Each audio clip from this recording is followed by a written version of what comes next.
Donc aujourd'hui, je voulais qu'on aborde un thème que beaucoup médité là-dessus, surtout cette semaine, et au vu de tout ce qui se passe. C'est vraiment ce que je peux appeler le don de soi, ou tout simplement se donner pour les autres. Et c'est vrai que quand on voit tout ce qui se passe, il y a beaucoup de personnes, je pense notamment au personnel soignant. Au tout début de la maladie, beaucoup ont perdu la vie au contact des malades. C'était pas le but, c'est pas des militaires. Un militaire, on peut dire, il va à la guerre, il peut mourir. Mais quand on voit des personnes qui sont mortes en essayant de sauver les autres, ça fait réfléchir. Et aujourd'hui, je veux vraiment qu'on puisse méditer sur cela, le fait de se donner pour les autres. De se réveiller un matin et de ne penser qu'à l'autre. De s'oublier un peu et de ne penser qu'à l'autre. Amen. C'est cela aussi être chrétien. Et nous savons que notre Seigneur, avant de partir, nous a laissé un commandement, on peut dire pratiquement deux, mais en un, puisqu'il est celui d'aimer. Aimer Dieu de tout son cœur et aimer son prochain. Donc nous le voyons dans Matthieu 22, versets 36 à 40, quand la question lui a été posée. Donc je ne sais pas si quelqu'un peut lire ou je le lis. Maître, quel est le plus grand commandement de la loi? Jésus lui répondit, tu aimeras le Seigneur ton Dieu de tout ton cœur, de toute ton âme et de toute ta pensée. C'est le premier et le plus grand commandement. Et voici le second qui lui est semblable. Tu aimeras ton prochain comme toi-même. Amen. Je veux partager, il dit, voici, il dit le plus grand, c'est d'aimer Dieu de tout son cœur. Il dit le second lui est semblable, et celui d'aimer son prochain comme on s'aime soi-même. Et je pense qu'il est temps, je le disais, dimanche dernier, j'étais invité justement en Normandie, pasteur qui voulait effectivement que je puisse prier pour son fils de 7 ans. Il y avait des difficultés, voyez-vous, parfois. Je disais au pasteur Jean que parfois c'est dans les familles des serviteurs qu'il y a beaucoup de difficultés parce que le diable sait qu'en attaquant le berger, le peuple est ébranlé. Mais heureusement que le Seigneur est puissant. Amen. Et voyez-vous, donc, il dit le second commandement qui est d'aimer son prochain comme soi-même. Et je pense qu'à un moment, il faudra que l'Église revienne aux choses simples. C'est très très important. Je disais à cette Église, je dis, vous savez que moi j'ai toujours connu que ça, prier, jeûner, méditer la parole, visiter ceux qui en ont besoin. Pour moi, c'est déjà beaucoup. Et c'est très important. Et je pense que dans ce second verset où Jésus nous dit aussi d'aimer son prochain de tout son cœur, comme on s'aime soi-même. Dans ce verset-là, c'est vrai qu'il y a Jésus va établir des degrés d'amour. Il nous dit justement dans Jean 15, versets 12 à 13, parce que vous savez, dans cet amour, Jésus va placer un niveau qui est le plus élevé dans la façon d'aimer son prochain. C'est ici mon commandement, aimez-vous les uns les autres comme je vous ai aimé. Il n'y a pas de plus grand amour que de donner sa vie pour ses amis. Amen. Il n'y a pas de plus grand amour. Il nous demande d'aimer Dieu, il nous demande d'aimer son prochain comme soi-même, mais Jésus va passer la barre très haut. Le niveau le plus élevé dans le fait d'aimer son prochain, c'est tout simplement donc de donner sa vie. Donner sa vie pour les autres. C'est quelque chose qu'on entend très très très rarement aujourd'hui dans nos églises. Parce que le monde nous a habitués à la compétition. Le monde nous a habitués à être plus fort. Mais Jésus nous dit d'être plus fort pour pouvoir se donner aux autres. Amen. Jésus me demande d'être puissant, mais pas pour moi-même, pour que l'Église puisse en bénéficier. Pour que je puisse m'oublier et que l'autre puisse en bénéficier. Donc tout ce que je suis en train de faire, que je possède des biens, que je possède, tout ça, ce n'est pas interdit, mais à condition que ce soit les autres qui en profitent. Il serait bien parfois, en se levant tout simplement un jour, de s'oublier complètement. Et de dire, je vais prendre une journée de jeûne pour quelqu'un que Dieu m'a montré. Je Je prendrai un jour de jeûne pour le groupe Le Louange aujourd'hui. Pour que Dieu puisse encore les faire grandir. Je vais prendre un jour de jeûne pour le pasteur, pour le groupe pastoral. Je m'oublie complètement et je prie pour un frère ou une soeur que Dieu m'a mis à cœur. C'est des choses que nous faisions, pasteur Jean. Et c'était beau, ces choses. Prendre un jour pour quelqu'un, pas pour moi-même, mais pour quelqu'un. Et dans ce degré de humilité, dans ce degré de don de soi, il y a quelqu'un que j'avais complètement oublié. J'ai étudié pas mal de serviteurs, Élie, Esaïe, Jacob, Joseph, Moïse. Mais j'avais oublié d'étudier l'un des prénoms les plus beaux de la Bible. En toute objectivité, bien sûr, Jean-Baptiste. Pour ceux qui ne me connaissent pas, je m'appelle Jean-Baptiste, donc je suis vraiment objectif. Et en étudiant la vie de cet homme, sincèrement, j'ai compris beaucoup de choses. Beaucoup de choses. Et nous allons voir quelques passages sur Jean-Baptiste. D'abord, je vais commencer donc sur Jean 1, verset 1. Jean 1, chapitre 1 plutôt, verset 19 à 23.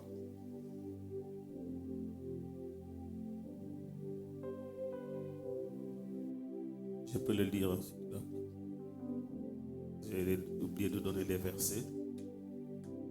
Voici le témoignage de Jean, lorsque les Juifs envoyèrent de Jérusalem des sacrificateurs et des Lévites pour lui demander « Toi, qui es-tu » Il déclara et ne le nia point. Il déclara qu'il n'était pas le Christ. Et ils lui demandèrent « Quoi donc? Es-tu Élie » Et il dit « Je ne le suis point. » « Es-tu le prophète » Et il répondit « Non. » Ils lui dirent alors « Qui es-tu » afin que nous donnions une réponse à ceux qui nous ont envoyés. « Que dis-tu de toi-même » Moi, dit-il, je suis la voix de celui qui crie dans le désert. Amen, tu peux t'arrêter là. Jean avait des disciples. Avant que Jésus n'apparaisse, Jean était là, faisait son ministère, il avait des disciples. Donc les gens étaient troublés en voyant cet homme-là, qui était quand même là, qui est quelqu'un de bizarre. Les gens disaient qu'il était dans le désert, il avait des vêtements très très bizarres, il vivait de sauterelles et de miel sauvage, prêchait dans le désert. Il appelait à la repentance, mais les gens disent, mais c'est qui ce monsieur-là?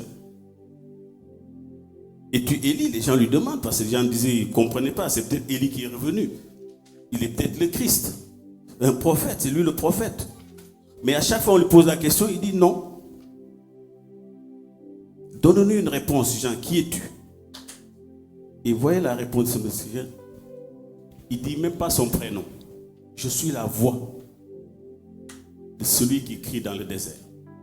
Et là, il est en train de rappeler ce que le prophète Esaïe avait dit, donc dans Esaïe 43, je ne l'ai pas donné, pour que vous puissiez le noter tout simplement. Il dit simplement, je suis la voix qui crie dans le désert.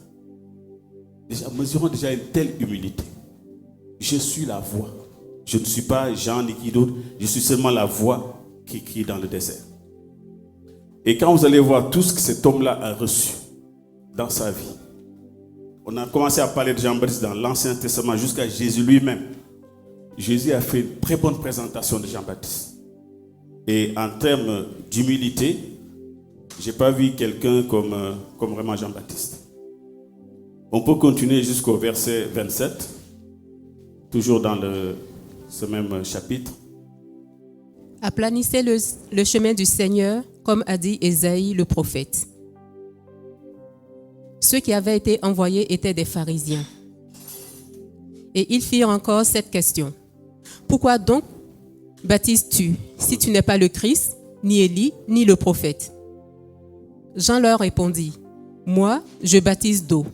Mais au milieu de vous, il y a quelqu'un que vous ne connaissez pas et qui vient après moi. Je ne suis pas digne de délier la courroie de ses souliers. Amen. Il demande, mais pourquoi donc tu baptises si tu n'es pas Jésus? Les gens commencent à présenter Jésus. Et regardez ce dernier verset. Je ne suis pas digne de délier la couronne de ses souliers. Je ne suis pas digne de délier la couronne de ses souliers. Jean a été envoyé uniquement pour préparer la venue du Seigneur. Tout son ministère. Tout son ministère, Jean était juste là pour préparer le chemin du Seigneur. Et ça donne beaucoup à réfléchir, mes bien-aimés. Vous savez, parfois, on peut être dans l'église, avoir tous une onction formidable. Et pourtant, je suis là, pas forcément pour être vu, mais pour maintenir l'église. Faire que, par exemple, l'église soit soutenue spirituellement. C'est pourquoi quand le Seigneur nous a donné des dons, la Bible déclare que ces dons-là ne sont pas pour nous, mais c'est pour l'édification de l'église. Et c'est des choses, quand je pense à notre passé dans le Seigneur, ça me fait réfléchir, ça me fait penser à beaucoup de choses. Vous savez, le pasteur Jean peut en témoigner. La semaine, on était là, on allait partout. On a vu le Seigneur démontrer sa puissance dans des familles. Beaucoup de gens sont venus au Seigneur par le biais de nos mains, que le Seigneur nous a utilisés. Et pourtant, parfois, il y a des gens qui nous appelaient pasteur. Je me disais le dimanche, quand on revenait à l'église, on avait nos badges sécurité, en train de soulever des chaises de gauche à droite. Parfois même, je me dis, mais quelqu'un peut être confus. Il nous voit le vendredi, on est pasteur. Le dimanche, on est dans la sécurité. Et vous voyez, mais ce sont des choses qui forgent. Vous pouvez, dans l'église, avoir même plus d'onction que le pasteur. Vous pouvez avoir un ministère puissant, mais pourtant Dieu vous dit, vous êtes là au service du pasteur.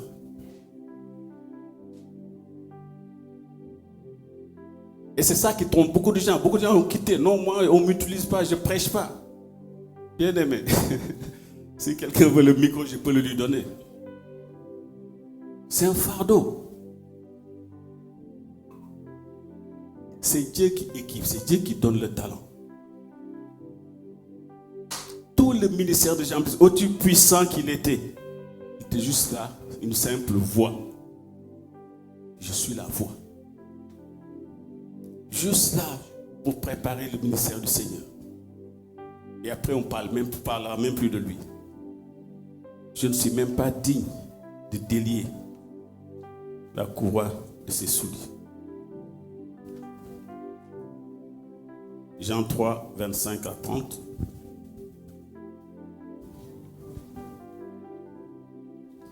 Or, il s'éleva de la part des disciples de Jean une dispute avec un juif touchant la purification. Il vint trouver Jean et lui dit, « Rabbi, celui qui était avec toi au-delà du Jourdain et à qui tu as rendu témoignage, voici, il baptise et tous vont à lui. » Jean répondit, « Un homme ne peut recevoir que ce qui lui a été donné du ciel. Vous-même m'êtes témoin que j'ai dit, je ne suis pas le Christ, mais j'ai été envoyé devant lui. Celui à qui appartient l'épouse, c'est l'époux. Mais l'ami de l'époux, qui se tient là et qui l'entend, éprouve une grande joie à cause de la voix de l'époux. Aussi, cette joie qui est la mienne est parfaite. Il faut qu'il croisse et que je diminue. » Amen. Il faut qu'il croisse et que moi je diminue. Mais quand vous lisez toutes les paroles, vous pouvez relire tous ces versets-là, il n'y a pas plus une démonstration d'humilité aussi grande que celle-là. Parce que vous savez, les pharisiens viennent le voir. Déjà, ils disent, pourquoi tu baptises si tu n'es pas le Christ? Ils viennent le voir, disent, Jean-Baptiste, les gens sont en train de partir avec Jésus-Christ. Les gens sont en train de partir. Vous savez, parfois, c'est des choses qu'on voit comme ça. Les gens sont en train de partir. Toi, tu es là, mais les gens sont en train de partir avec Jésus. Et quand on voit les réponses des gens, mais c'est formidable. Il est dit tout simplement, un homme ne peut recevoir que ce qui lui a été donné du ciel. Moi, ma mission s'arrête là. C'est normal que celui que j'ai annoncé depuis longtemps, quand il arrive, que moi, je me retire. Mais imaginez parfois, humainement, ça peut créer même une forme de frustration. Parce que jusqu'à présent, Jean-Baptiste drainait des foules. Et quand Jésus arrive, il s'efface. Et c'est Jésus qui prend le relais. Et c'est pourquoi il dit, il faut qu'il croisse et que moi je diminue. Il n'y a pas plus grande preuve d'humilité aujourd'hui. Est-ce que nous sommes capables aujourd'hui de dire, de diminuer pour celui que Dieu nous a mis à cœur de prier, par exemple, qu'il puisse croître et que nous diminuions? Parce qu'en nous diminuant, en nous mettant à côté, est-ce que pour autant on se rabaisse? Non. C'est là où on vit dans le monde de l'esprit. Il faut qu'il croisse et que moi je diminue. Moi, ce que j'ai reçu ce ministère-là pour préparer le chemin. Celui pour qui j'avais préparé le chemin, il est là aujourd'hui, mais il faut que moi, je me retire. Et il leur dit, vous avez été témoin, je n'ai jamais dit que j'étais le Christ. Mais en même temps, il leur dit, mais vous savez, celui à qui appartient l'époux, c'est l'époux, mais l'ami de l'époux qui se tient là, qui l'entend, éprouve aussi une grande joie à cause de l'époux. Que Dieu nous donne de nous réjouir de la joie des autres. Vous savez, toute ma vie, je peux vous assurer devant Dieu, je me suis toujours nourri de ça. Quand je vois une personne heureuse, ça me fait un effet mais formidable. Voir quelqu'un être je suis heureux ou contribuer à régler un tant soit peu le problème de quelqu'un, ça me donne une grande joie. Quand on entend des témoignages, on doit être heureux, on se met à la place des personnes. Mais je peux vous assurer qu'il y a un secret dans le fait de s'effacer et de vouloir que les autres même nous dépassent. Il y a quelque chose qui est formidable, qui va au-delà de ce que nous pouvons espérer. Parce que quand nous le faisons, nous sommes en train d'accomplir même le fait que Dieu nous dit d'aimer son prochain comme soi-même. C'est vrai que c'est difficile. Parfois, on est centré sur nous-mêmes. Quand nous prions, c'est vrai que les premières prières parfois vont vers nous, nos familles. Mais il est bien parfois de s'effacer pour l'autre, vouloir que l'autre réussisse. Parfois, vous pouvez avoir même un tout bout de pain qui vous reste, de donner à quelqu'un d'autre qui en a plus besoin que vous. Je rêve d'un jour où les églises évangéliques se réunissent en disant, ce dimanche-là, on va faire une offrande particulière, mais pas pour nos églises, mais pour aller laisser des choses et les distribuer dehors, pour aller aider le personnel soignant, pour aller aider telle ou telle personne qui en ont besoin, et pas forcément être centré sur nous, s'effacer pour les autres. J'ai beaucoup étudié Jean-Baptiste et cet homme-là, quand je pense, je comprends maintenant pourquoi le Seigneur va faire des éloges formidables sur cet homme. Quand nous allons voir dans les versets qui viennent, vous allez voir, Seigneur, il a reçu tout ça, toute cette puissance qu'il a reçue uniquement pour préparer le chemin du Seigneur. Amen. Je ne suis même pas digne de délier la courroie de ses souliers. Et c'est que le Seigneur nous dit que dans Acte 20, 35, Acte 20, 35. Je vous ai montré de toute manière que c'est en travaillant ainsi qu'il faut soutenir les faibles et se rappeler les paroles du Seigneur qui a dit lui-même. Il y a plus de bonheur à donner qu'à recevoir. Amen. Il y a plus de joie à donner qu'à recevoir. Mais de quiconque n'a pas expérimenté ça n'a rien vu dans sa vie. Vous savez, un jour, je me souviens, j'allais au travail, je crois que je l'ai déjà raconté ici une fois. J'allais à la banque en quittant le travail dans Paris, il y a beaucoup de gens qui mendient. Et il y a une femme noire, je ne sais pas si elle était africaine ou des îles en tout cas, qui m'a abordé en me tendant la main, mais j'étais déjà irrité. Quand la personne m'a tendu la main, j'ai fait un geste que, je ne sais pas, parce qu'il y a tellement de gens qui vous sollicitent. Mais sur le chemin en partant, je peux vous assurer que j'ai été saisi par l'Esprit de Dieu et je priais. Quand je revenais, je marchais tellement vite, je priais pour que la fille puisse toujours être là, que je puisse la voir. Vous savez, d'habitude, on a une petite pièce, mais ce jour-là, j'avais que 10 euros dans mes poches. On n'aime pas donner les billets parfois, c'est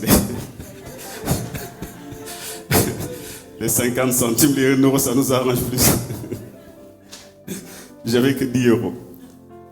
Mais j'ai prié dans mon cœur, Seigneur, fais de tout pour que cette femme-là, je puisse la trouver à la même place. Je marchais vite comme un fou. Et quand j'ai retrouvé cette femme-là, j'ai dit, madame, je veux lui dire, par contre, il ne faut pas boire avec elle. Je l'ai vu courir pour, je ne sais pas si c'est un kebab qu'elle avait acheté. En tout cas, on sentait qu'elle avait faim. Elle avait vraiment faim. Et depuis ce jour-là, j'ai appris vraiment, bon, je ne sais pas qu'est-ce qui m'a pris ce jour. C'est vrai qu'il y a trop de sollicitations, mais sincèrement, quand j'ai vu cette dame courir pour aller acheter à manger, j'ai éprouvé une telle joie. Si j'avais peut-être 20 ou 50 euros, en tout cas, ça aurait été pareil, quoi. Parce que la joie que j'ai éprouvée était immense. Et c'est quelque chose de merveilleux. Bien aimé, de tout ce que Dieu a créé, c'est l'homme qui l'a mis en tête. Et en aimant son prochain, on est en train d'adorer Dieu. On accomplit la loi de Dieu. Bien aimé, s'oublier pour aider l'autre, s'oublier pour que l'autre puisse avancer, c'est quelque chose de merveilleux. Quand vous avez participé à la réussite de quelqu'un, bien aimé, vous jubilez comme la personne. Vous êtes heureux. Et c'est ça notre véritable récompense en réalité. Mais je n'ai pas fini avec mon homonyme Jean-Baptiste. On va aller dans Luc, chapitre 1, versets 13 à 16. Mais l'ange lui dit, ne crains point, Zacharie. Donc là, je parle au père de Jean-Baptiste qui est Zacharie. Car ta prière a été exaucée. Ta femme Élisabeth enfantera un fils et tu lui donneras le nom de Jean. Il sera pour toi un sujet de joie et d'allégresse et plusieurs se réjouiront de sa naissance. Car il sera grand devant le Seigneur. Il ne boira ni vin, ni liqueur enivrante, et il sera rempli de l'Esprit Saint dans le sein de sa mère. Il ramènera plusieurs des fils d'Israël au Seigneur, leur Dieu. Amen. Il sera rempli d'Esprit Saint. Vous voyez tout ce qu'on a dit sur toute la prophétie qu'on a faite sur Jean-Baptiste. Il faut continuer même, je crois.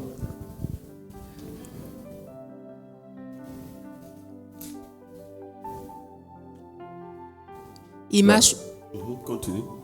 marchera devant Dieu avec l'esprit et la puissance d'Élie pour amener les cœurs des pères vers les enfants et les rebelles à la sagesse des justes, afin de préparer au Seigneur un peuple bien disposé. Amen. Il marchera devant Dieu avec l'esprit et la puissance d'Élie. Jean a tout reçu. Il a tellement reçu que de telle sorte que quand sa maman donc était enceinte, vous vous souvenez de ce passage-là, et que Marie, la mère du Seigneur, va passer devant cette femme-là, on dit que l'enfant a tressailli de joie, déjà dans le sein de sa mère. Voilà quelqu'un qui a reçu des choses. En étant déjà dans le ventre de sa mère, il a reçu des choses. Et la Bible déclare qu'il va recevoir l'esprit et la puissance d'Élie. Et Jean n'a jamais fait de miracle. En tout cas, la Bible n'en parle pas. Vous voyez, il a reçu tout ça. On s'attendait à ce soit quelqu'un qui ressuscite des morts, quelqu'un qui guérit des malades, qui fait des grandes choses. Mais il a reçu tout ça pour simplement être la voix qui crie dans le désert. Pour seulement dire à la fin, il faut qu'il croisse et que moi je diminue. Et pourtant, il n'y a pas plus loin que cet homme-là. Mais toute sa mission consiste seulement à préparer le chemin du Seigneur. Et c'est formidable. Tout ce qu'il a reçu, c'était juste au service de Christ. Préparer les cœurs pour que les choses puissent venir. Alléluia. Et c'est quelque chose qui est vraiment magnifique. Jean. C'est quelque chose qui est touchant. Parce que il est resté dans l'ombre en quelque sorte et pourtant il a fait des grandes choses. Il a préparé les cœurs. Parce que à cause de Jean, je veux dire peut-être que les gens, parce qu'il les a préparés à la repentance. Il disait repentez-vous. Il a fait une formidable prédication. Il a parlé aux soldats. Il dit que celui qui a 2 manteaux qu'il donne à l'autre, il a fait beaucoup de choses. Il a préparé véritablement les cœurs. Et ce qui est grand, c'est que si beaucoup sont venus au Seigneur parce que Jean les a préparés. Au fond, il les a préparés. Parce que c'est l'un des premiers prédicateurs. En disant, repentez-vous. Il préparait les cœurs. Il était annoncé depuis l'Ancien Testament. Et quand il a préparé les cœurs, le Seigneur est venu. Il a baptisé le Seigneur. On n'a pas entendu parler de Jean jusqu'à sa mort.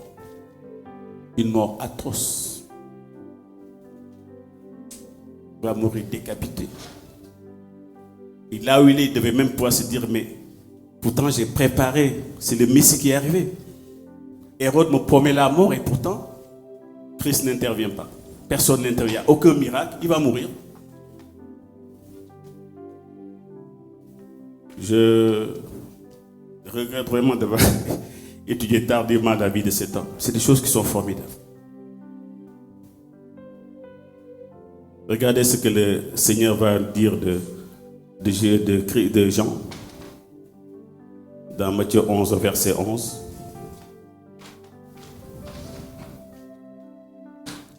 Je vous le dis en vérité, parmi ceux qui sont nés de femmes, il n'en a point paru de plus grand que Jean-Baptiste. Cependant, le plus petit dans le royaume des cieux est plus grand que lui. Je vous le dis en vérité, parmi tous ceux qui sont nés de femmes, donc hormis Adam, Ève et Jésus-Christ, la Bible dit, Jésus lui-même, il n'y a pas plus grand que Jean-Baptiste. Donc il est plus grand que les Moïse, Élie, Ésaïe, tous les gens qui l'ont devancé, Abraham, tout ça.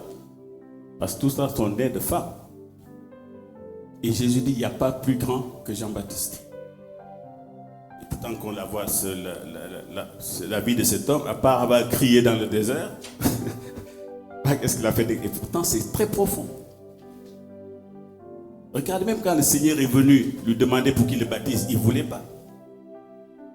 Le Seigneur dit, accomplissons les choses telles que c'est écrit, telles que c'est dans les Écritures. Il ne voulait pas. Et pourtant, il savait que c'est lui qui le faisait, parce qu'il baptisait déjà avant que Jésus venait.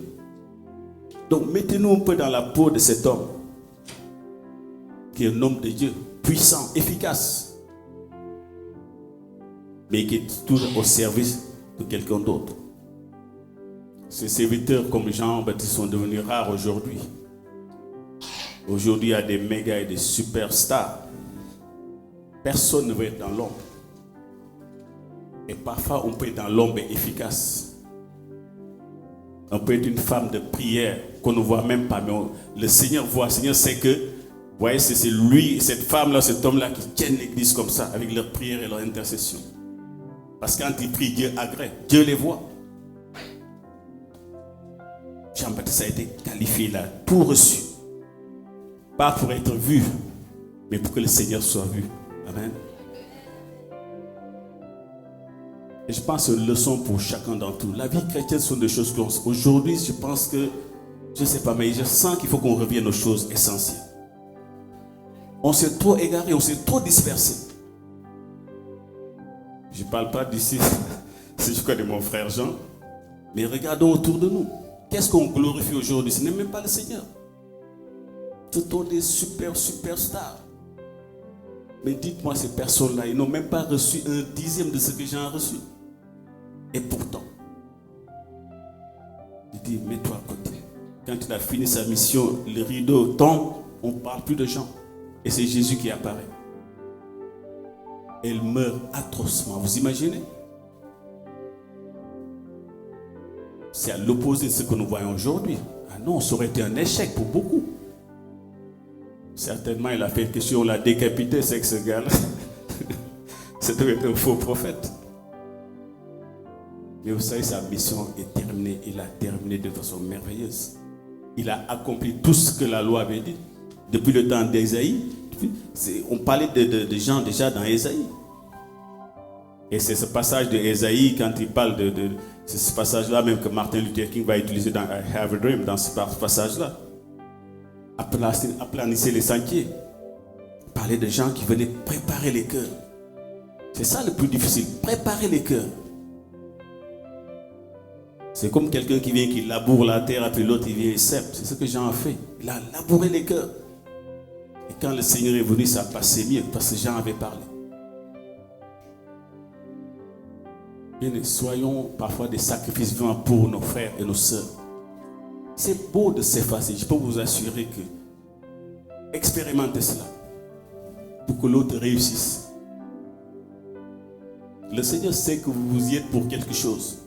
Mais peut-être que la personne ne sait pas que vous priez pour elle. Et quand la personne témoigne, vous souriez seulement dans votre cœur parce que vous savez que Dieu vous l'avait déjà montré parce que vous êtes soucieux de cette personne-là. Vous avez pris du temps pour prier pour cette personne. C'est pourquoi quand on prenait un sujet de prière qu'on donne même dans le sujet, prenez-le, prier, mais prenez-en un, amenez-le, faites le vôtre pour vous, chez vous. Concentrez-vous sur cette personne-là. Priez, priez, priez jusqu'à ce que vous voyez l'exaucement. En vous oubliant, le Seigneur ne vous oublie pas, lui. Ce n'est pas parce que je prie pour l'autre que je n'ai pas de soucis, j'ai des problèmes, mais je prie pour l'autre. Ça, c'est le degré suprême de l'humilité, savoir s'oublier. S'oublier pour que l'autre. Il faut que je diminue et que lui, il croisse, nous dit Jean-Baptiste. Et cela, c'est une formidable leçon pour chacun d'entre nous. Et ce qui est merveilleux, c'est que jamais le Seigneur n'a parlé d'un homme comme il a parlé de Jean-Baptiste. J'ai jamais vu de verset semblable à ce verset-là. De tout ce qui est né de femme. Vous imaginez? Tous les prophètes qu'on a eu depuis Abraham, Moïse, toutes ces personnes-là, Élie a fait des miracles formidables. Et que dire d'Élisée? Des gens comme Jérémie, Ézéchiel, tous ces prophètes. Mais on dit des gens, quelqu'un qui n'avait même pas des habits convenables. Qui mangeait pas. Vous imaginez du miel sauvage et des sauterelles, c'était ça sa nourriture. Et Jésus va dire de tout ce qui est né de femme, il n'y a pas plus grand que lui. Amen. Que vraiment le Seigneur nous aide ce matin. Je ne voudrais pas être long, mais je voudrais au travers du témoignage de cet homme, que nous puissions réfléchir, rentrer en nous-mêmes. Nous sommes dans une ère où le monde parfois nous donne des leçons. Regardez, avec cette maladie-là, le nombre de personnes qui sont mobilisées pour les autres, qui se battent parfois au péril de leur vie, pour soigner, pour guérir. Et parfois, à Paris, je le vois souvent, beaucoup d'associations qui sont en train de donner la soupe ou à manger aux personnes qui errent dans les rues. Elle est où l'église? Et j'ai peur qu'au ciel, parfois un jour, nous serons surpris. Parce que nous serons ce que nous appelons souvent les païens. Jésus a dit aux pharisiens, certains de ces prostituées vous devanceront dans le ciel. Faire très très attention. Parce que les actes comptent aussi. La Bible dit la foi sans les actes est morte. Que Dieu nous fasse grâce. C'est un degré d'amour que nous devons atteindre. Bien-aimé, quand tu fais ça, tu es heureux. Quand tu es là, tu es passé toute ta journée à intercéder pour quelqu'un. Tu peux te dire que tu as une sensation formidable. Tiens, j'ai prié aujourd'hui, je n'ai même pas prié pour moi. J'ai prié uniquement pour Oscar toute la journée. C'est formidable. Formidable. Je me suis effacé pour que l'autre croisse. Je prêche peut-être bien, mais Dieu me dit, mais sois là pour accompagner le pasteur. Dans le ministère, il ne peut pas y avoir même de rivalité, c'est indécent. Nous avons été équipés pour le même but. Si je prêche mieux, mais ça, devant Dieu, ça n'a aucun sens. Le plus important, c'est que l'œuvre avance.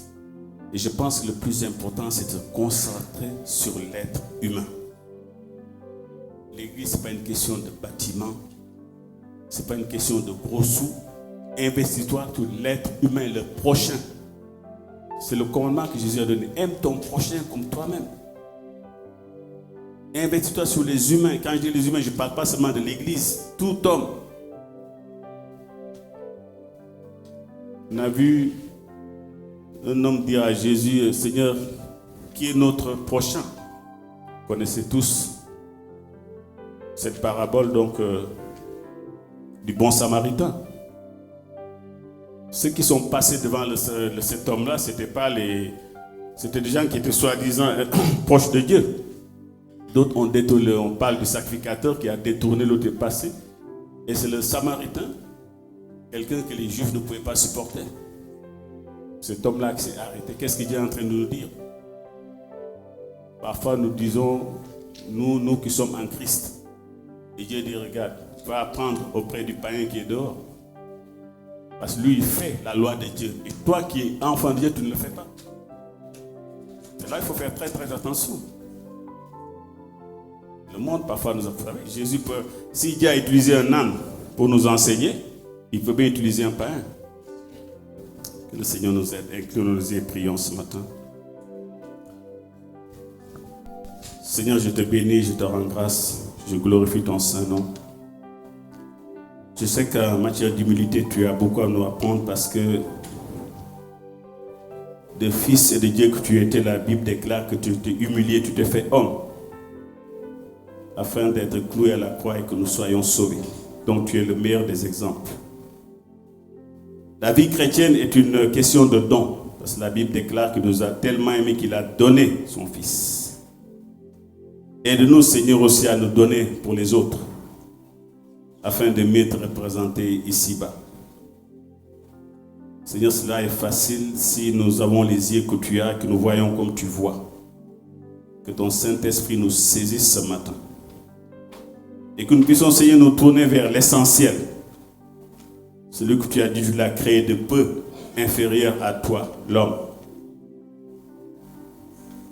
C'est l'être le plus merveilleux que tu as créé. Tu le chéris tellement, Seigneur.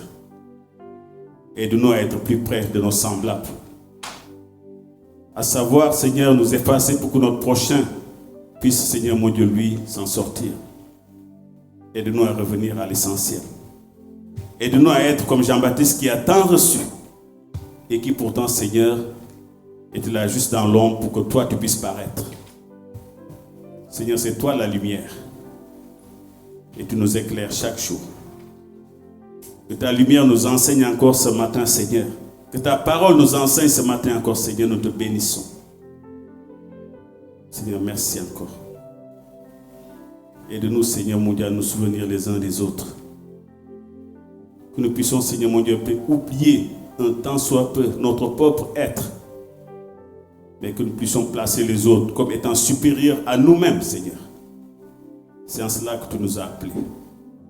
Et au travers de ton serviteur Jean-Baptiste ce matin, tu veux nous parler, Seigneur. Dans ce monde où tout est trouble, aide-nous, Seigneur, à aller vers l'essentiel.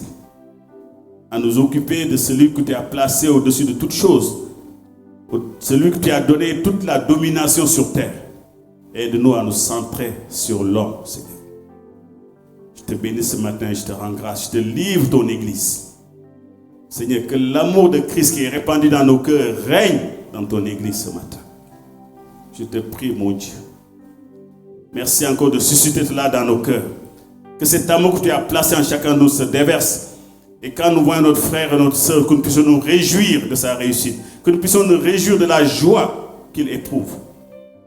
Je te rends grâce, je te bénis, Seigneur, pour ton Église. Merci encore, Seigneur. Que ton nom soit béni. Oh, gloire à Dieu. Seigneur, je bénis ton nom ce matin. Que ton nom soit glorifié. Et que la paix du Christ demeure dans nos cœurs ce matin. Au nom de Jésus. Amen.